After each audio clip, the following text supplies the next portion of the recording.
Major whiplash for millions of federal student loan holders. For the first time in 5 years, the Department of Education will restart collecting, that is, federal student loans in default. Student loans go into default after 270 days without any payment. The Trump administration said in a statement, quote, "There will not be any mass loan forgiveness." The Trump administration has announced we will put an end to Joe Biden's illegal student loan bailout attempts. Loans have been on pause since March of 2020 because of COVID-19. The Biden and Harris administration even tried to cancel the debts of millions of borrowers. Now, the Trump administration says the previous administration did not have authority to cancel that debt, and it will start collections as soon as May 5th. Debt cannot be wiped away. It just ends up getting transferred to others. So why should Americans who didn't go to college or went to college and responsibly paid back their loans pay for the student loans of other Americans? The Department of Education is urging borrowers in default to start making a monthly payment, enroll in an income-driven repayment plan, or to sign up for loan rehabilitation. If not, the federal agency could order non-federal employers to withhold a percentage of an employee's income to pay that debt. Supporters of the change say students who took loans from the federal government have an obligation to pay that money back.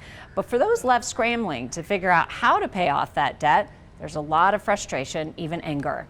News 5's Peter Choi stopped by local college campuses today to get reaction. Well, new financial reality surprised many students and some professors on college campuses. And people I spoke with say they want to pay back student debt, but while dealing with increasing prices of everything, they said it's going to be extra burden on their financial situation.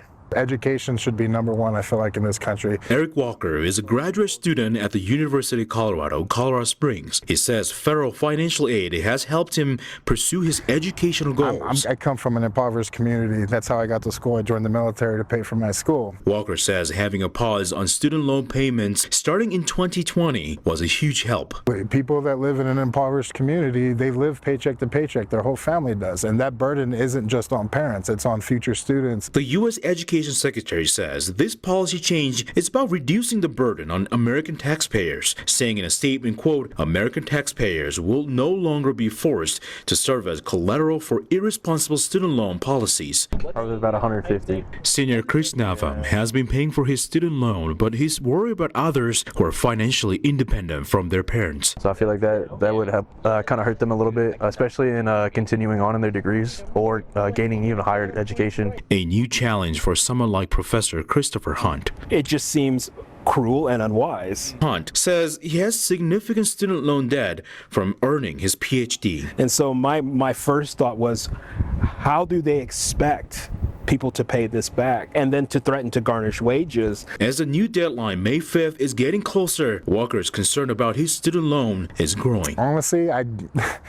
the plan right now is to pay them off probably the rest of my life. In Colorado Springs, Peter Choi, News 5. Peter, thank you. We wanted to take a closer look at college expenses in our state. According to educationdata.org, the average cost to attend a public four-year university in Colorado costs about $24,000 for in-state students and around $32,000 for out-of-state students.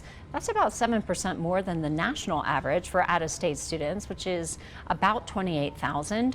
For a public two-year university, it costs about $3,500 for in-state students and about $7,500 for out-of-state students.